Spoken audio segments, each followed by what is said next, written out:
Hello and welcome to Chasing Green Arrows, the World Cup edition. Of course, this is tense. This is really, really tense. Like even these games, like England, obviously not involved in the last few days, but the matches we're seeing, you're on the edge of your chairs. I'm sure everybody is loving it.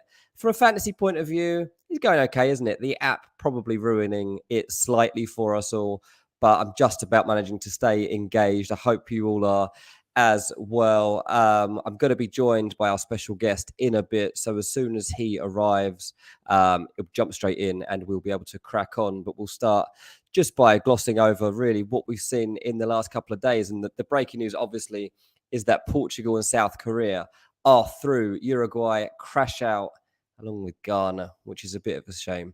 But yeah, absolutely unbelievable scenes. A lot of tears in these games today. Son, he was crying because he won.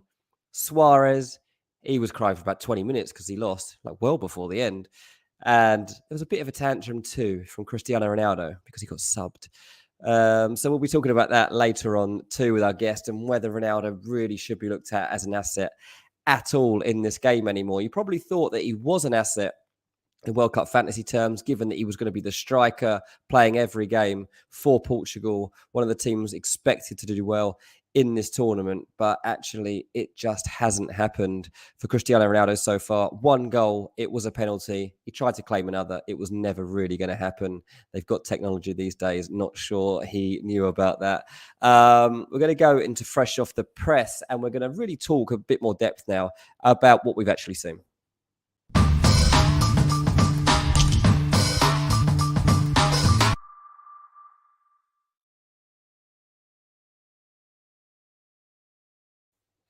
Right, so these games today, if you didn't see them, it was Ghana 0, Uruguay 2, South Korea 2, Portugal 1. Uruguay had big hopes coming into this tournament, and I bet from a fantasy point of view, a lot of people have been tempted by them. I wasn't, to be honest. I always felt that Uruguay were. I wasn't really sure what all the fuss was about, to be honest. I was looking at their team and I'm thinking, well, they've got a lot of aging players and they've got some young players with potential, but none of them who actually are making an impact on their game globally, really. Like they all could. Valverde obviously was the one people were talking about. Palestri people were talking about. It's like he hasn't even broken through yet. But anyway, we're starting to get joined in the chat now. Thanks, everybody. I know we're on a weird schedule at the moment. So thanks for jumping on. Nuclear, you were first indeed. Thank you for jumping on, mate. Tony, hello.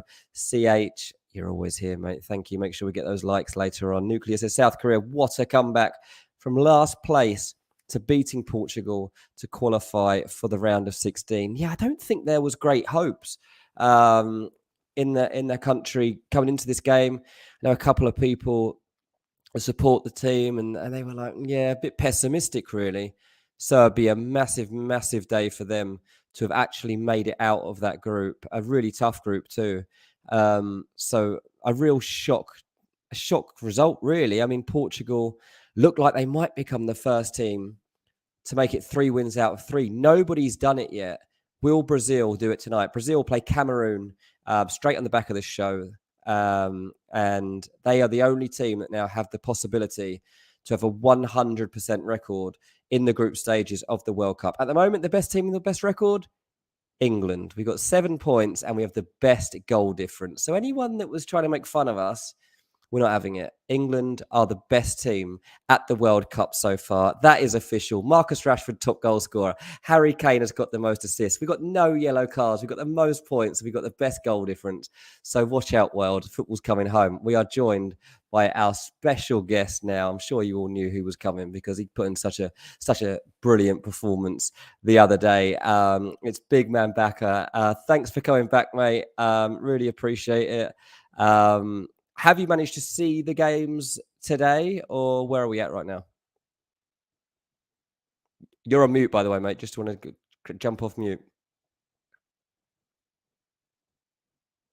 I'll let him have a second while he gets off mute. But this is going to be worth the wait. Of course, it is. This is a fantasy king, and we'll be able to see whether he's got some big insight for us. Let's see what Rully's saying here. This World Cup games of the look, this is an old World Cup. But this is kind of what you want.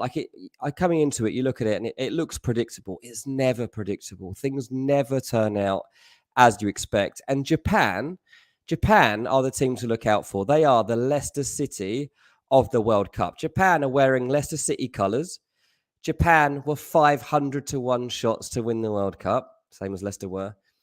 Japan are putting everyone behind the ball, and they are counter-attacking, and they're getting about 3 or 4 attacks, and they're making the most of it. They're pretty much doing what Leicester did when they won the Premier League. So I'm going to say watch out for Japan. As here he is. He's joining us now. He's off mute. Hello, mate. How you doing? Thanks for having me on, Dean. I did watch the South Korea Portugal game. It Oh, was a cool. really exciting one, and I was keeping an eye on the Uruguay game as well. I was unfortunate enough to have sold Roche before the match day started. I had a free transfer. I got Unai Simon in for him last night, and Oh, that did you? went horribly wrong. That went horribly wrong. So, Yeah. but yeah, there are bigger things at stake here, and I'm happy that South Korea have upset Portugal, and it sets us up for a very interesting round of 16. It does set us up for an interesting round of 16 for sure. It kind of messes up my fantasy team because there was a few players that I thought were nailed on to be remaining in my team, and they're not going to be because they're not going to be in the tournament any longer. But we'll get onto that in a little bit.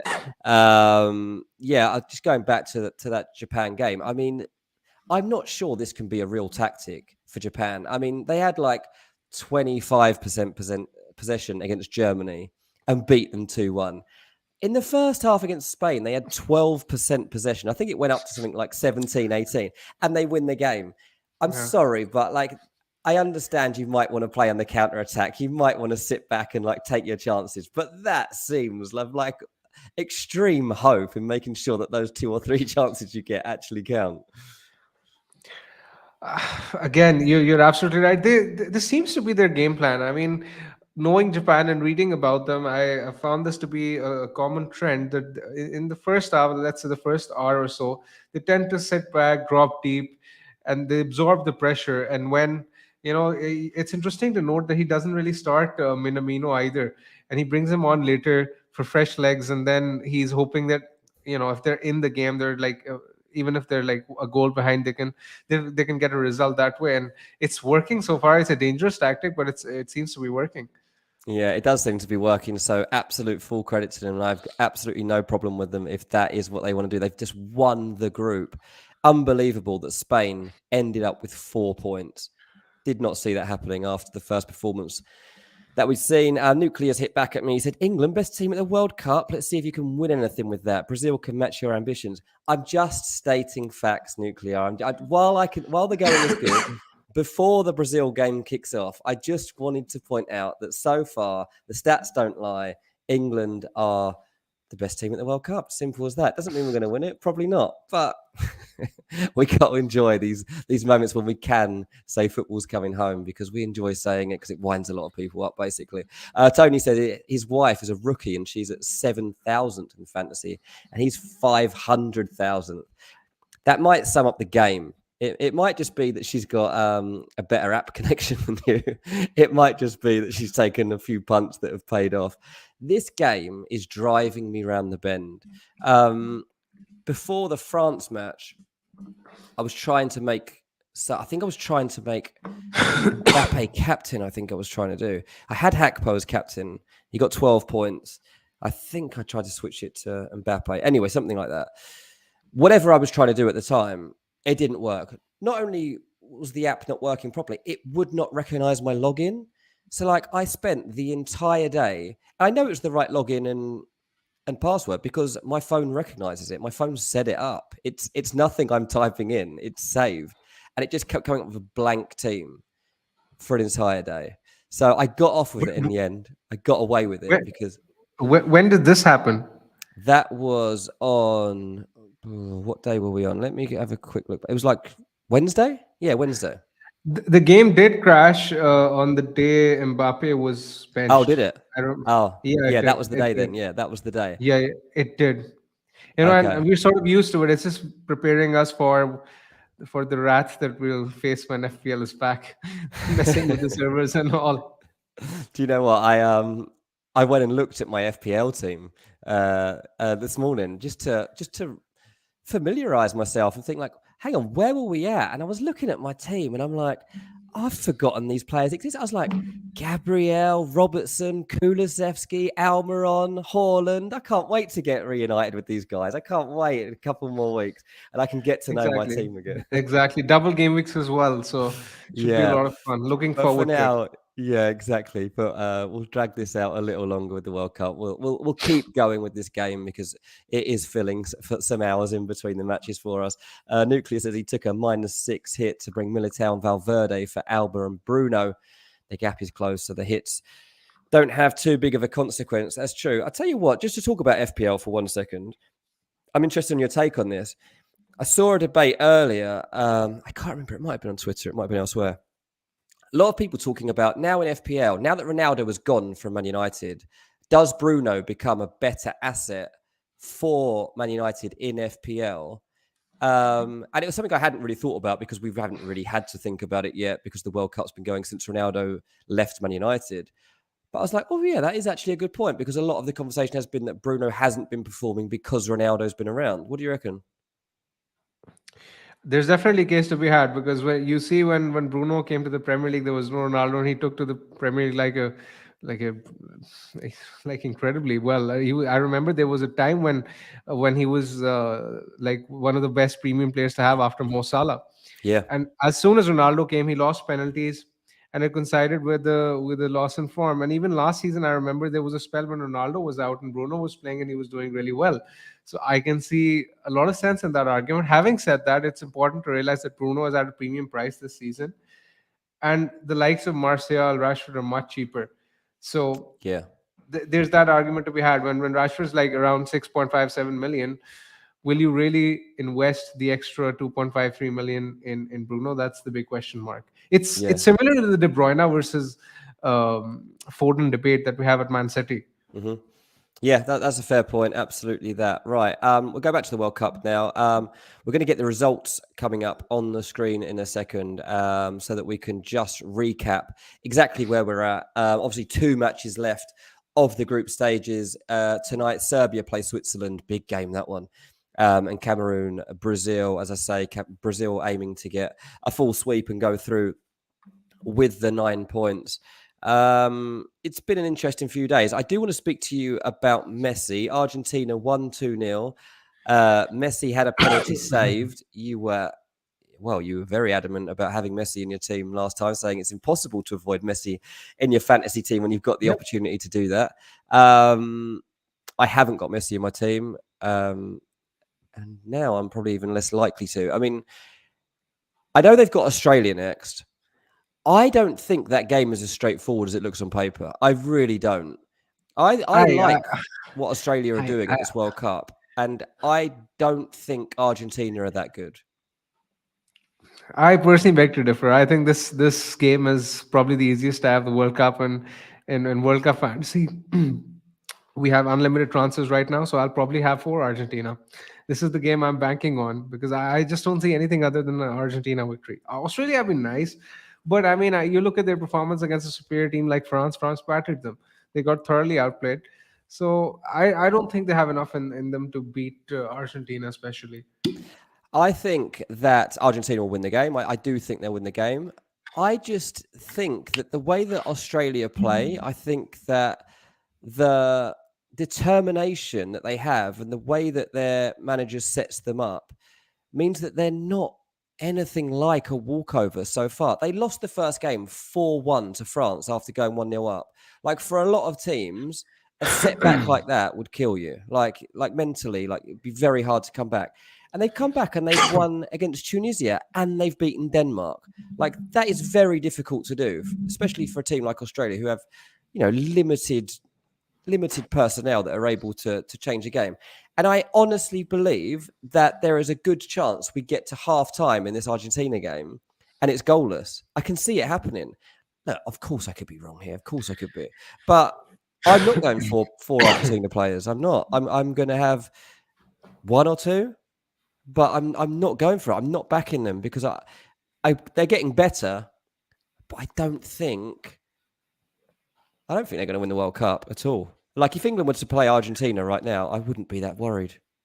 That's a different debate altogether. I mean, whether they win the World Cup or not. But when you look at the round of Who are the 16 four fixtures, players you're banking on? Who are the four? I don't see, unless they're defenders, I don't really see it. I think the defenders are probably the ones I'll be turning to rather than the I attackers. think Messi is the obvious one that I've picked because I think Why? I other don't than understand why, apart from the fact it's Messi. Like, I'm being quite genuine here too. Like, I don't no, think that Messi's doing a lot. the thing is that other than Mbappe, I still think he's the best captaincy option in the game. When you look at the round of 16, I mean, who else would you go with? Would you rather back someone like a Kane over Messi? Well, no, I would go with Mbappe. Like, I think he's a Yeah, clear, that's outstanding right. But best you can player in change. the game. So But why would you go but for what's Messi the? ahead of Mbappe?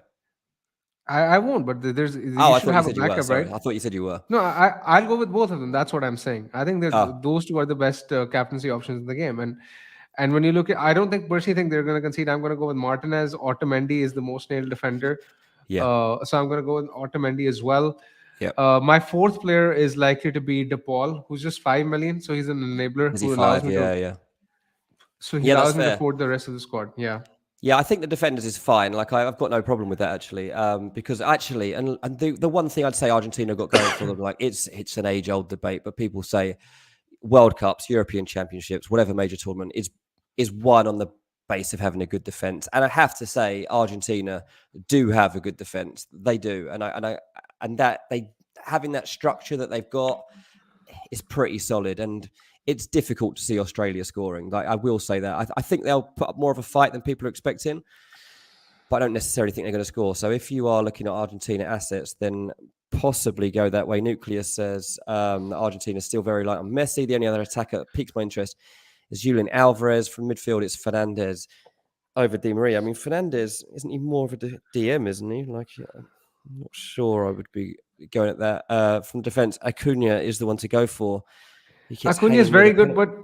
but I thought it Acuna is was. very good, but the problem is he's 4.5, but he tends to get subbed early. I had him this round, and he was subbed for Tagliafico.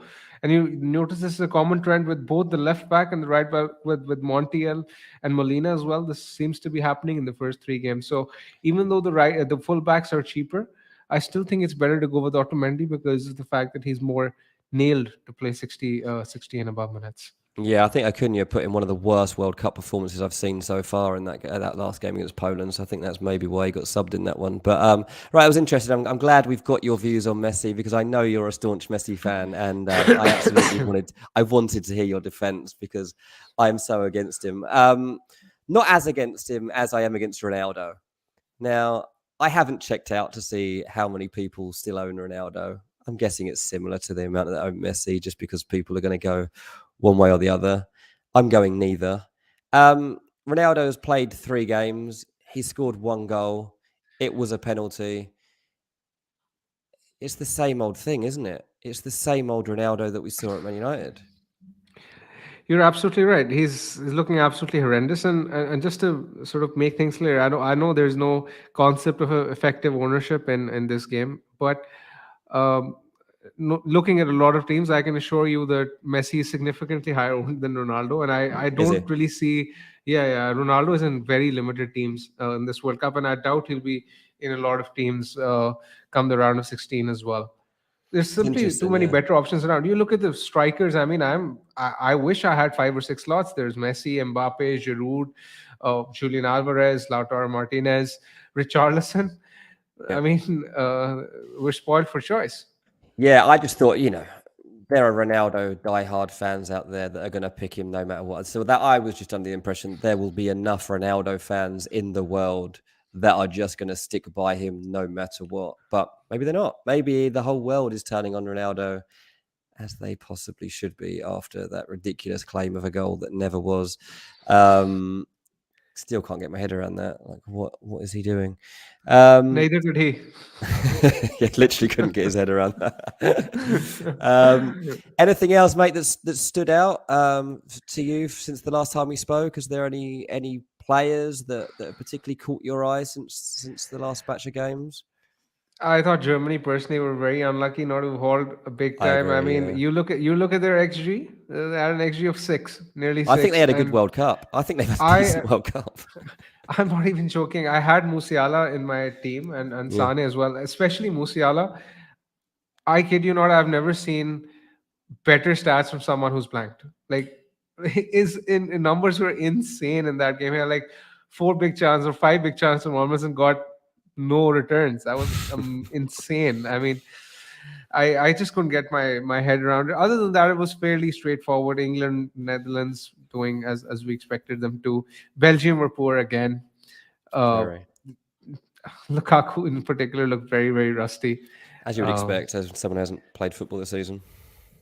yeah, exactly. And other than that, I don't think there's anything as such to point out. I was disappointed with Denmark, to be honest. I expected more. They have a very good coach. They have a very good team. I expected them to do well. They were very good at the Euros as well. If I remember correctly, they reached the semifinals where England beat them.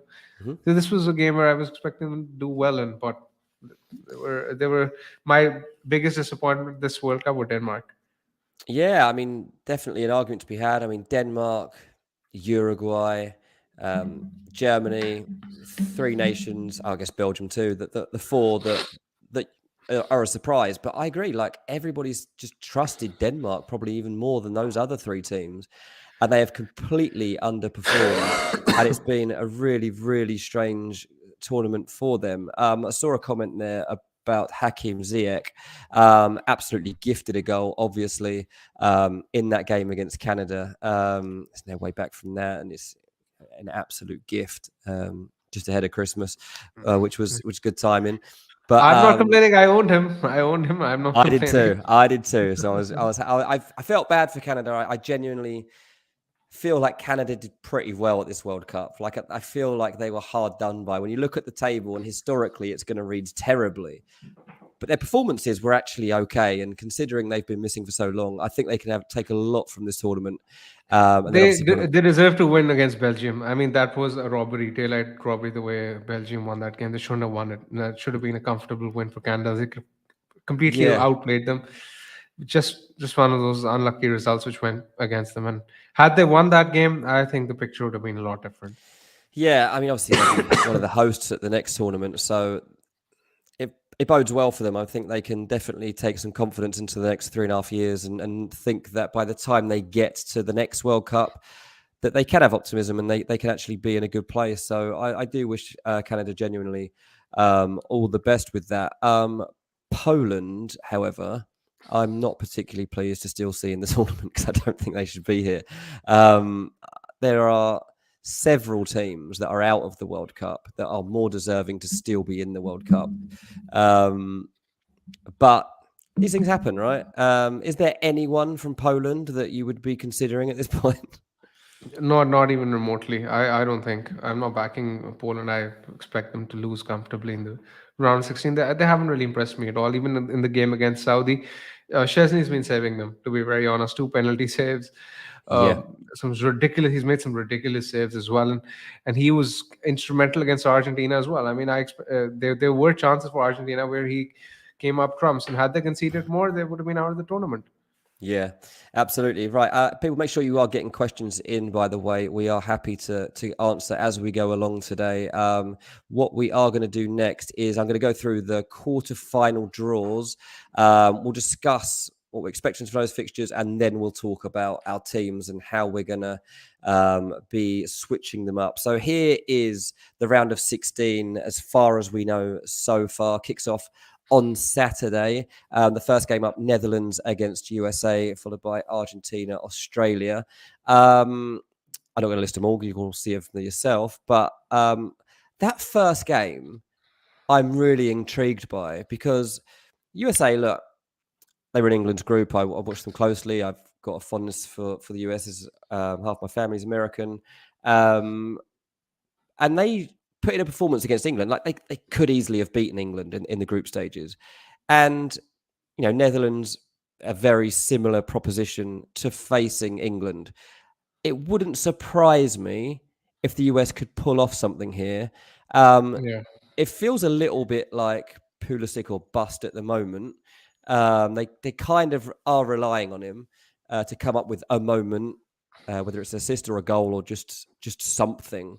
How are you feeling about that one? Because I mean, look, there's obviously people like Hackpo that are almost too good to be true at the moment. You've got to go on form sometimes and pick them. But what are you thinking? I completely echo your thoughts. I think if there was a banana skin fixture in this round of 16, I think this is the one. And I do think US have enough in them to upset Netherlands. Netherlands, by the way, haven't been great either. They No. were outplayed by Ecuador. That was lucky result for them. Even against Senegal, a late goal saved them from Hackpo. So I do think this is a game where US can come up trumps. And as far as World Cup fantasy is concerned, the only player I'm considering is Noppert, the goalkeeper, and that too because he's 4.5. I'll just have him as a cheap backup. I don't expect a clean sheet if I'm being honest from the Netherlands. I think US can beat them. Yeah, I'm pleased you backed me up there. Our punter is saying, should he go triple Netherlands and triple Argentina? And if yes, the best three. Or you've just given two Netherlands. I mean, if you were to pick a third, who would you be going for? I've got Dumfries in my team, and I still think he's a reasonable pick. I was gonna suggest Dumfries as well, just simply because, I mean, we're approaching the back end of the tournament now, and points are harder to make up. So you should back a goal. He does have a lot of attacking threat, so there's a chance that he can come up with an attacking return. I would back Dumfries. I just think Depay is personally too. When Depay is 8.5, you'd rather get Richarlison for 7.5 or Giroud at 8 or Martinez or Alvarez at that price, right? So he has Yep. a lot of competition. Klaassen is not a bad one, to be honest. He's 6 Yeah. million. If you're looking for a budget enabler, he's at a decent price.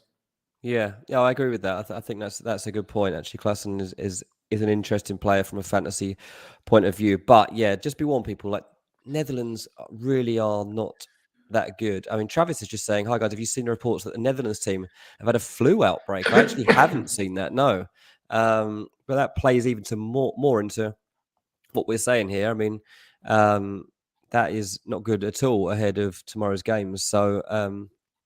Really interesting one to look out for there.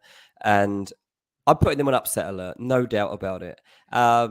Argentina, Australia. I'm not quite You know putting them on my upset thoughts. alert. Yeah, I You, know you know exactly. my Yeah, I'm thoughts. not quite You know putting them my on thoughts. upset alert. You think And Messi's you going to score a know hat you my trick and they're going to win 7-0? I No, don't. I don't think Messi's going to score a hat trick. I mean, I expect this to be like a 2 or 3 nil win for Argentina. Messi should be good enough for in terms of 9 or 10 points in terms of the fantasy game, but that should be Mm. enough, I think.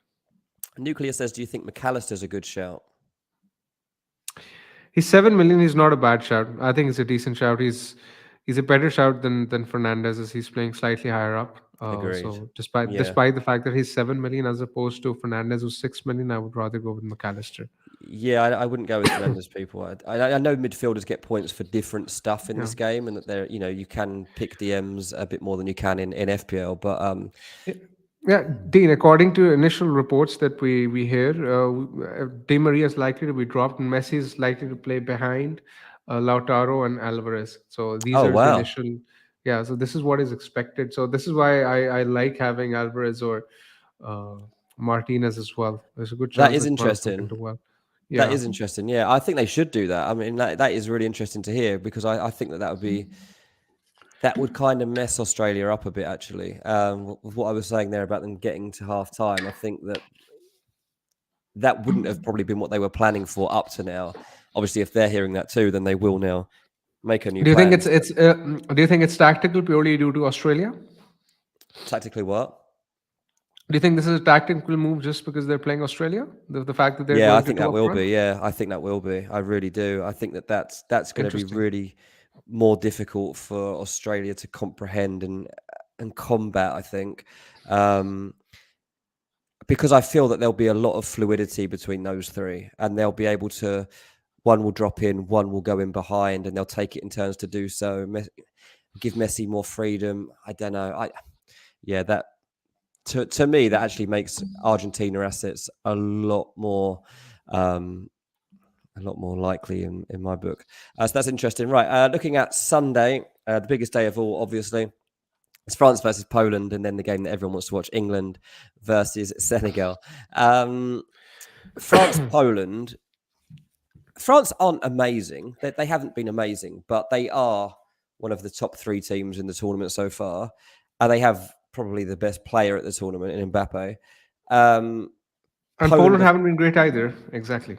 yeah, Poland are the worst team left, probably.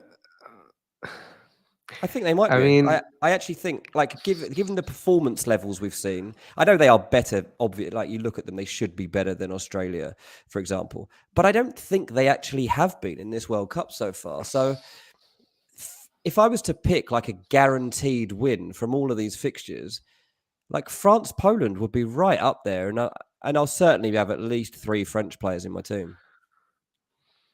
yeah, I'm very confident about France as well. I think they should win. And as far as fantasy is concerned, Mbappe is the obvious captaincy option, as we spoke about earlier. Theo Hernandez is very cheap. He's just Yep. 5 million, if I'm not mistaken, and he does have a lot of attacking threat going forward. It's a shame that neither Griezmann nor Dembele are classified as midfielders, which is annoying. But if I was to pick three from them, I would probably go with Hernandez, Mbappe, and Giroud. Okay, interesting. A question here for you from Nuclear. Would you drop Richarlison for Alvarez and get a Brazil midfielder in to compensate? But there is no Brazil midfielder to get because the likes of Rafinha, Rodrigo, they're all Casemiro. classified as forwards. Casemiro loves a goal these days. he's still a defensive midfielder at the end of the day. It's too boring for me. No, you're right. They don't really have that. Paqueta, is he a midfielder in this game? He is a midfielder, and he was someone I was considering before the start of the tournament, actually. But he seems to be taken off early. If you watch the games when he started, sometimes he's taken off at halftime, sometimes around the hour Yeah. mark, which isn't exactly ideal. So I wouldn't do that personally. I think Yeah. Richarlison is the main man, and he's just too cheap. I mean, 7.5 million for a Brazil nailed on forward, and I do think he will be on penalties as well if he starts. So in Neymar's absence, especially if Neymar isn't available, I'm not really sure about his fitness as of now, but it just seems like an absolute steal. Yeah, you're absolutely right. Just looking at the Brazil team for tonight too, they've mixed things up a little bit for this game against Cameroon. So Richarlison is not starting tonight. They've gone with Gabby Jesus up top, and then Martinelli, Rodrigo, and Anthony as the 3 supportive. That's not a bad backup option. This is Plan B, and they've got Jesus, Martinelli, Rodrigo, and Anthony. That is absolutely outrageous, isn't it? It is, and I hope that they do well tonight. I have Jesus in my squad, and I actually used my power captain this week, so I am on Ziyech at the moment because he's the highest player owned, highest point scorer in my team. But I hope it changes to Jesus if he gets a brace. Yeah, absolutely. Right, let's look a bit further forward at the ones that we know at this point. Japan v Croatia. Are there any assets you think we could be looking at for this one? There are two or three. There's the 3.5 left back Sosa from Croatia who started all the three fixtures. He's just 3.5 budget enabler. He is attacking as well. He has a decent um, record at club level. He plays for Stuttgart. Other than that, I would probably consider Perisic because he does have assist potential, especially going forward. Set pieces and all, and he Yeah. did do well against Canada as well. So he seems to be involved in most of what Croatia do. So I would pick Perisic and Sosa. Okay, that's really interesting to know. Sosa, I think, is being linked with a few English clubs at the moment too. Newcastle, I think it is. Right, the last one we know for sure at this stage is Morocco against Spain. That game is going to be on Tuesday, so it feels a while off right now. But this is actually quite an intriguing one, I think, because Morocco are. They feel like they're rocking a little bit at the moment. They feel like they're looking good, and they're in a bit of a rhythm and a bit of confidence. I feel like I like their vibe, whereas Spain, okay, it ended up just being a scare, and it might spark them into life and remind them that they have to like score goals and kill off games. But I do think this is an interesting fixture. I do think there are at least two on each team to consider. I'd probably go with Danny Olmo if I'm picking one. He seems to be the only one who's nailed from the Spain attack. When you look at Morata, Asensio, Mm. um, or Ferran Torres, there's even if they start, they tend to get subbed early, which isn't ideal. So Danny Olmo is the only one who's getting 90 minutes. He's played 90 minutes in all the three fixtures so far. He's the one I would go for. Maybe a defender, Jordi Alba, or I'm not sure actually Unai Simon whether he's going to keep his place. He was absolutely horrendous last night. I But think he will, if but he does, then the thing is, Luis Enrique always backs players because he's only doing what he was asked to do. Like the first goal comes as a fault of him passing out like he was passing in such a tight space. Like there's not many goalkeepers that would even be asked to do something like he's being asked to do. And Enrique trusts him to do that. If you think back to the Euros when Morata wasn't scoring goals, people massively got on Morata's back, and Luis Enrique came out hugely in support of him. And he doesn't really care what the outside noise is. He tends to trust the process. Of course, there's going to be some doubt over whether Unai Simon plays, but Luis Enrique does tend to stick up for players from a fantasy point of view. Probably a gamble you that's don't need to correct. I take. mean, that's correct. But it's not just the fact that he lost the ball. The problem is that the shot was straight at him. He should have saved it. He was very poor in that. Fair enough. Right, let's move on and talk about our teams. We don't have the graphics this week, so we're going to have to go off of our own images, and we'll have to describe them to you, I'm afraid, people. This is partly due to the app's fault, I'm afraid, not totally ours, but I thought I'd be able to look ahead at my team a bit better than I can actually right now and make some changes, but I haven't been able to. Have you been able to make any changes yet? You can't make your changes until the end Until the of last game, and the last game's finished, right? Exactly, until the end of the fixtures. It's just making it a little tricky for me all I want to do really is just even play around. I didn't even want to confirm any signings. I just wanted to play around and see what my options are here, because I'll start with my team. So at the moment I have Jordan Pickford in goal, England playing Senegal. That's fine. My defensive options, so guaranteed to play, I've got Dumfries, I've got Hakimi, and I've got Walker at the moment. So they're all fine, but I've got Mailer and Rudiger who have been knocked out. In the midfield, Kudus and Musiala are gone. Ziyech, he'll be staying. Gavi is in my team, he won't be staying. Di Maria, doesn't sound like I'll be keeping him after what you just told me. And my attack at the moment, I've got Giroud, Hakpo, and Mbappe. So at least two of those are staying.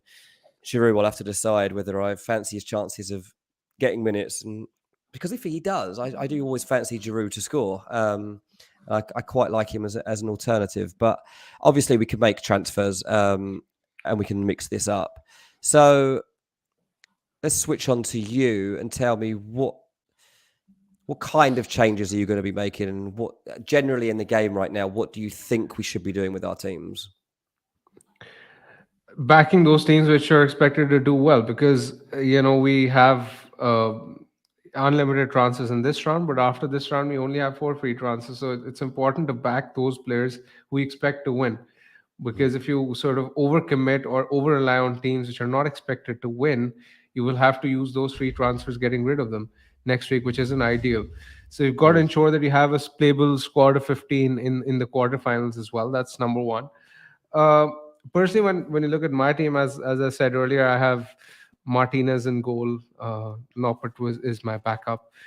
In defense, I'm fairly settled. There's Theo Hernandez, Alexandro. I expect that is not a picture of Theo Hernandez, by the way, people. That is an error. That's definitely not Theo Hernandez. Alexandro, who should be up against South Korea, if I'm not mistaken. Yep. That seems like a clean sheet as well. Trippier against Senegal. Otamendi against Australia. Yep. And Sosa as my budget enabler, who's 3.5 and has a decent fixture against Japan. That's my defense. Really nice. I think that's a decent defense, I believe, really without defense, overcommitting. Yeah. I mean, without overcommitting, I think Argentina is the only team I've sort of overcommitted to, but I feel confident. In mid, I have Danny Olmo. Perisic, who's up against Japan. I'm not now. This is where it gets interesting. I'm not entirely sure whether Saka starts, whether Foden starts. So I'm thinking of starting with possibly both and selling whichever one doesn't start, Hmm. because England are actually playing early. England are playing on the second match day, right? Second Yep, day of the match day. So once I get the news, I can sell one of them, but I definitely want to keep one of them. So I that's might fair. go with this structure. DePaul is my budget enabler. Up front, I'm fairly settled. Mbappe, Messi, and Richarlison aren't going anywhere. Yeah, it's a really nice team. Really nice team. Even your backup options are very strong there. So I think you are in a very good place. Yeah, the Saka Foden dilemma. No one knows. I was speaking today to a couple of people who are covering England. Um, they think that Rashford and Foden are going to be very hard to displace. We have to bear in mind that Gareth Southgate typically is a very loyal manager, and he tends to go back to the players he trusts. So, you know, with that in mind, Raheem Sterling 9 times out of 10 would be selected. But you think about it now, like there isn't much logic right now in selecting Raheem Sterling ahead of Rashford, Foden, or Saka. So you'd say that like Sterling's probably fallen down the pecking order generally for most people. We'll have to wait to see whether that is the same in Gareth Southgate's eyes. I mean, as an Englishman, like I would like to see us just go Rashford, Foden, and Kane again. I think um, it's enough. It's certainly good enough for this game. And the great thing is you've got such big options to come on. This is without even mentioning like Jack Grealish, who's come on in every game so far. So England's depth chart is immense, to be honest, in the attacking positions particularly, and so that is something to consider when you are picking your teams. Punter says, "Is Rashford a good shout?" What do you make of Marcus Rashford? Now, he's got 3 goals.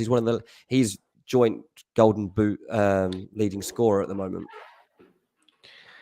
He's a very good shot, but the problem is that he's classified as a forward. And when there's so many forwards that you can go for, would you go for someone like a Rashford? I don't think I mean, so. I there's would no rather need, go is with there? I some. guess. Yeah. Exactly. Just seems surplus requirements in that position. Having said that, there are plenty of other games which have Rashford classified as a midfielder. And in that case, it makes a lot more sense.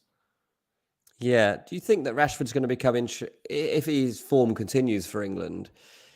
I haven't been tempted by him this season in FPL, but I am wondering, like, if Rashford is having a renaissance now, like, if he's got. It sounds like to me like United are going to activate the clause in his current deal to give him an extra year at United, and then they're going to try and get into an extended stay, which I think will happen. I think Rashford's got new life in him, and I think a lot of it's come from Ten Hag. A lot of it's come from himself too, just a fresh start, new confidence. I'm wondering if when FPL restarts, I'm looking at Rashford. Same here, definitely. And there's this feel good factor that was there at Man United as well, even before uh, there was this break for the World Cup, even for the World Cup break. United had like been consistently winning games over the past 2 months, have been doing well, and now with how Ten Hag has handled the Ronaldo situation in particular, I mean, I think the vibes are good around that place. So I think having a Man United player makes a lot of sense. Yeah, absolutely. I mean, Ten Hag's managed it all perfectly at United, and I think a lot of people are now flourishing on the back of that. Ronaldo, not one of the ones I'm talking about. You can pick 4 players from each team now. Yes, Stephen, you're right. It's going to become. I mean, there's not going to be that long left in the game when you can really have a varied team from most people, is there? So by the time we get to, well, maybe even the quarters, but certainly the semis, like we're all going to pretty much have the same teams, I imagine. Like it's unavoidable, isn't it? For sure, for sure, it will be it will be the same. Most of the teams will be the same unless you want to sort of take risks and back the teams that you consider to be are the underdogs, which again comes with a lot of risk. Um, there's this listener of yours who's commented that this is a 100 million budget team. He's right about it.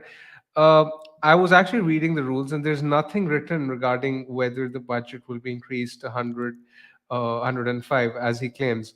I Oh, have heard that this could be the case, but it's not written in the rules. So obviously, if I get an extra 5 million, I can probably use that to upgrade the Paul and Sosa. But I'm not really sure whether that will happen. And the second thing is that there's also nothing written about extra time and whether goals will be counted in extra time. I'm not really sure about that either. ah, So that's surely an they are. interesting point as Surely well. they are.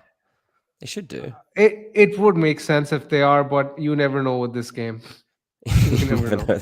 That's a fair point. Yeah, logically, yes, but with this game, maybe not. I've still got 2 chips left to play. I've got Power Captain and 12th Man. A Nuclear Atom's saying, should he play his Power Captain chip on the round of 16 or wait until the quarters? What would your advice be there? I would advise him to play it in the round of 16 simply because as as you progress further into the tournament, the chances of hauls will decrease because games will be tighter. Games will be played against, there will be the big games. Stronger teams will come up against each other. So in those kind of games, you won't see the 4-0s, the 5-0s, the 3-0s. Uh, Games will be tighter. In this case, though, in this round, I do expect, for example, France to win comfortably, Argentina to win comfortably. So you will get hauls, and hauls are slightly harder to predict. So I would use it over here in this round.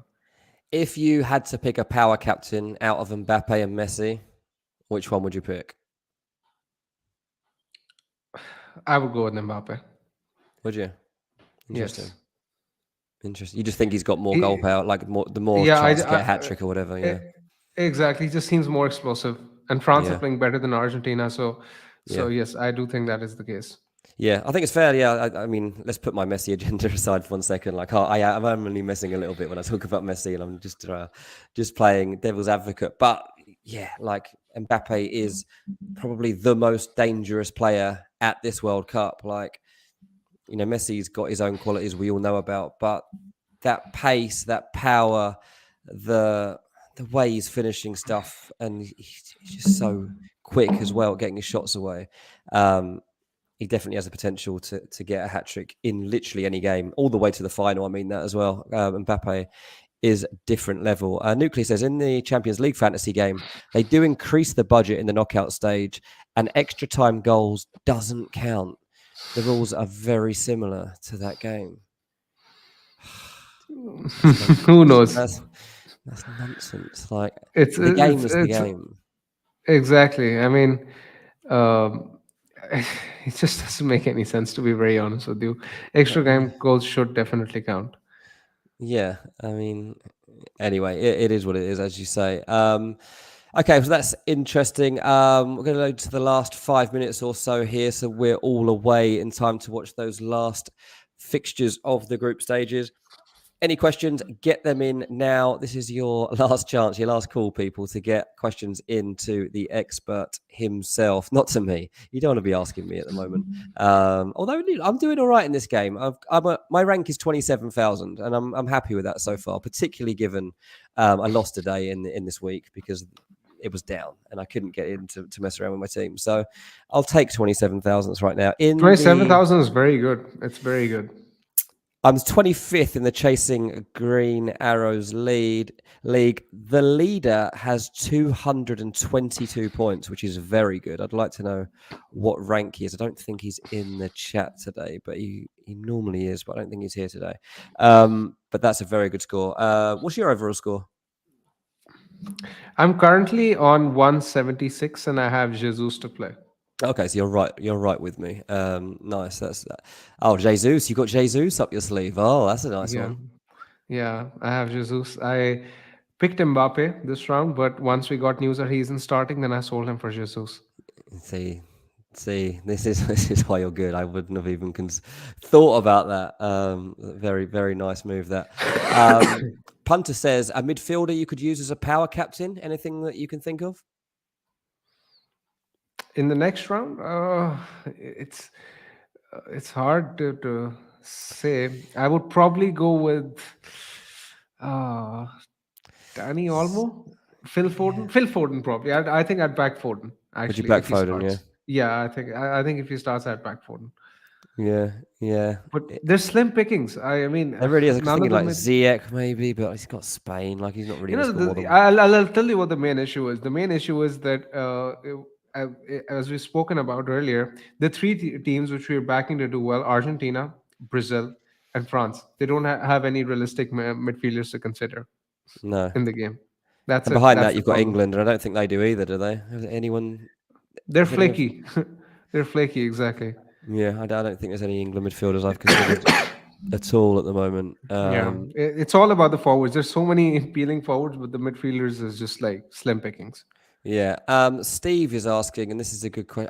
He must have missed the part where you have mentioned a couple of these players, but just to recap, on his wild card, he's going to make more transfers. Who would you recommend as bench fodder who will still play? I mean, you talked about like 3.5. Was it Sosa? I think you mentioned Yeah, a couple of others too. just to clarify, we do have unlimited transfers in the round of 16, so everyone will be Yeah, so no technically on a wild wild card card needed. this Yep. week. And the second thing regarding bench fodder, as I mentioned earlier, Noppert at 4.5 is a decent budget enabler. Sosa at 3.5, decent defender, decent budget enabler. Similarly, Rodrigo de Paul, just 5 million from Argentina, tends to create a few chances, can probably jam an assist or something, so that he's not a bad shout either. Yeah, absolutely. Lars makes a good point. Especially if the budget isn't increased to 105, these players will come into play. Absolutely, yeah. Lars makes a good point. I said earlier on, who would you pick as your power captain, Messi or Mbappe? I just meant captain. I didn't mean power captain. Obviously, power captain goes to the highest scoring player. So it's kind of a risk-free pick if you get that. Which might actually be worth a shout this week with those two. We're not entirely sure which one will outscore the other. Which left field option would be your punt in the round of 16? I'm not sure if he means a player or a team. I guess we could give one of both. Julian Alvarez, I Oh, would no. probably consider him. Yeah, I don't think many people will pick him, but he's likely to start. And if he does start, he tends to score goals. Mm, interesting. I think Hakim Ziyech, I'm intrigued by because like he's in form and Morocco are good at set pieces. They've had a lot of success from them so far, and even when they haven't actually come off, they've been close to coming off.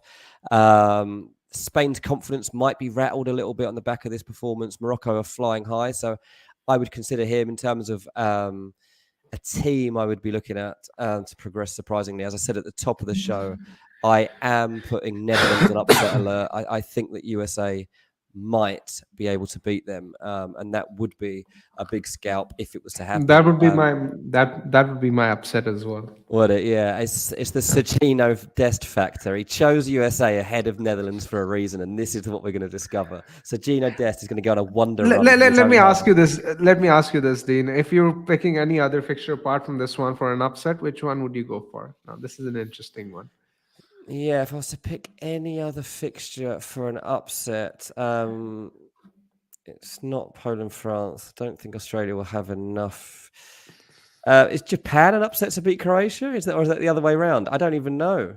Croatia are favorites for that. Yeah, If Croatia I are the personally, favourites to win that, then that's an upset alert because I think Japan can win it. I personally think Serbia can beat Portugal, especially Serbia go through. Serbia could beat Portugal for sure. I'm Yeah, really I intrigued haven't by been this impressed. Serbia game tonight if they can get through. Yeah, Like, exactly. I think the Portugal game could be an upset. Even if Switzerland gets through, I mean, I'm not been that impressed by Portugal. yeah, absolutely. Yeah, I think Portugal are a team that have, I think they They're often do this. vulnerable. They're They are vulnerable. vulnerable, yeah, and the Ronaldo thing just doesn't help them. I think it's an unbalanced team. I think that they are forced to play players that you think when they sometimes bring in subs and you look at Rafael Leao, like Leao's too good to be a bit part player. Like Exactly, it exactly. frustrates me. It's. I mean, it's about playing players on reputation. That's what's going wrong with them. Yeah, that sometimes you just can't get away from picking these players on reputation. Who would be your picks for the game starting soon? One each from Brazil, Jesus, Martinelli, or Anthony, and one from Serbia, Milinkovic, Savic, Tadic, or Mitro. Who would you be going I for would there, mate? I, I would go with Jesus and Tadic. I expect Jesus to be in the on penalties in the absence of Neymar, and similarly, Tadic is the one who takes penalties for Serbia. Very logical, very logical. I like that. Lars says he thinks Morocco beat Spain 2-1.